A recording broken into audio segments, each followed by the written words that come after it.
How to speed up recovery after a stroke. If a person close to you recently suffered a stroke, they may be experiencing different effects, depending on the area of the brain that has been affected. Some patients lose their memory or vocabulary, the ability to speak, walk, purposefully move one or several of their limbs, arms, legs, hands, or feet, or feed themselves. The following steps can help you aid their recovery.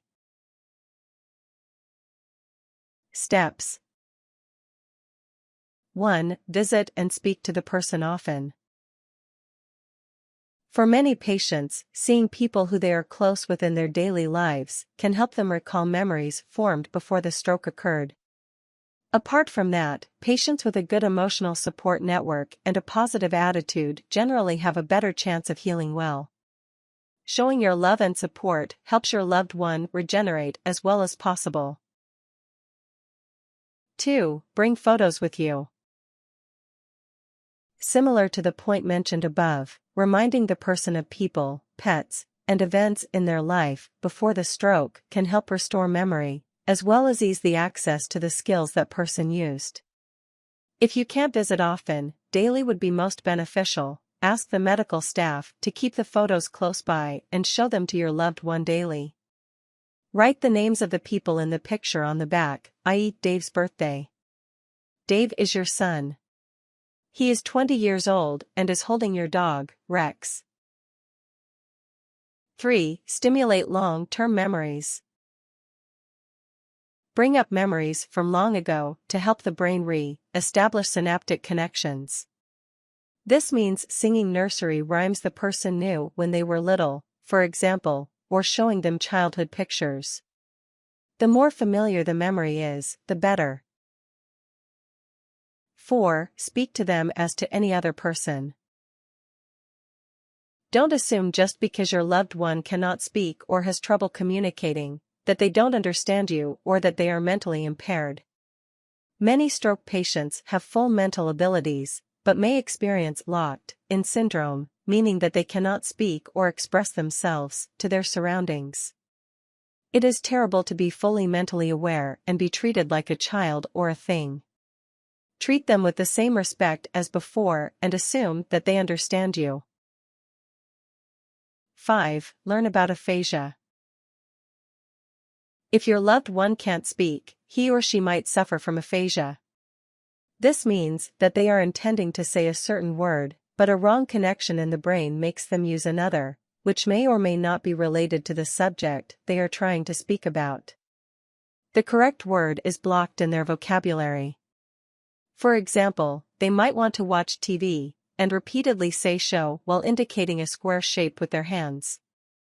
However, they might mean to say TV and come out saying exact instead, which has no obvious relation to television. It is often difficult to know whether the aphasia patient is using similar words to hint at what they need or not. When you figure out what it is they are trying to say, they usually don't have trouble repeating the correct word. However, it might take a lot of exercise for it to be committed to memory. Be patient. Keep in mind that their ability to understand you and build opinions is still completely intact. 6. Assist in physical therapy. Your loved one will most likely have to do exercises to regain their physical ability. The neurological connections from the brain to the limbs are considered a two-way street, meaning that even though the patient may not be able to willfully move a certain body part, moving it for them by picking it up and performing the movement while asking them to picture doing it in their mind's eye as well can help support the recovery. The individual progress is strongly dependent on the intensity of the brain damage sustained. 7. Find out more about trauma recovery therapy. Having a stroke does not only cause physical, but emotional trauma in the patient and their surroundings. Your loved one is experiencing intense feelings of physical helplessness, which is a severe shock to someone who has always been self-sufficient. They are being cared for by strangers in the hospital who may or may not understand their needs.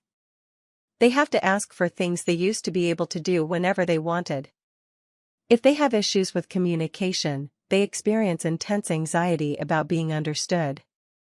If they are being treated like a child or a vegetable, this leads to intense anger, frustration, sadness, and despair. Find a psychologist or therapist specialized in trauma recovery, more precisely somatic experience therapy.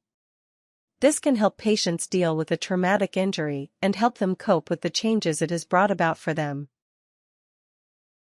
8. Do things together that your loved one enjoys. Even though they might not be able to move independently, try to create experiences that tie in with the person's likes before the stroke. For example, if your loved one was a rocker, biker, drive her motorcycle to the hospital and obtain permission to take them outside, if they are well enough to do that, to see and touch the bike. Speak about shared memories relating to motorcycles if you can. The powerful positive memory can bring about a lot of progress. Once your loved one is well enough to do so, help them participate, for example, by renting or buying a wagon and taking them along when you or other biker friends go for a ride. 9. Include your loved one in activities and everyday life. After hospitalization ends, include your loved one in day-to-day activities as much as possible. Not only will this help them recover further, but create a positive attitude and help them enjoy life.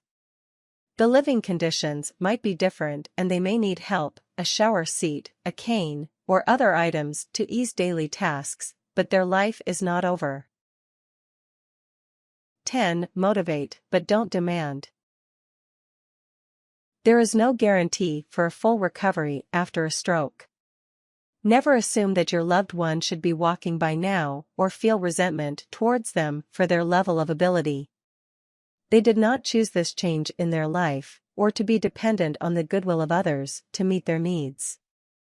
Motivating them by showing love, complete acceptance, and the knowledge that they are still the same person on the inside, will help them avoid depression or cope with their own grief at the loss of the plans and dreams that they may now have to change.